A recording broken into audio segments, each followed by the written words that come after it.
এবং bottom line হচ্ছে বাংলাদেশ পানি পাচ্ছে না।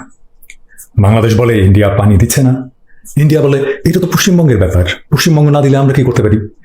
আমি জানি আজকে ভিডিওটা অনেকের ইন্টারেস্টিং লাগবে না, আজকের হয়তো ভিডিওটা অনেকের বড় লাগবে, যে বলবে যে কি আজকে অনেক এত মানে নির্ঝুম একটা ভিডিও বা কোনো ঝিকঝাক নেই চিকচাক নেই, সো নলেজেবল। আমি জানি হয়তো তাই তিস্তার শুকিয়ে যাওয়া ঠেকানো বাংলাদেশ আর পশ্চিমবঙ্গের উভয়েরই স্বার্থ।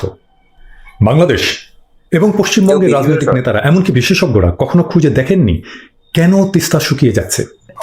আমি জানি হয়তো আজকে আমাদের এই ভিডিওটা বেশি শেয়ার করবে না বা আই থিঙ্ক হয়তো বেশি ভিউ করবে না, কিন্তু আমার কোথাও না কোথাও বিষয় হচ্ছে যারা বুঝবে এখন যা সিচুয়েশন, আমাদের কিন্তু এই ইনফরমেশন ভিডিওটি গুলোর উপরেই কিন্তু বেশি নজর দেওয়া উচিত।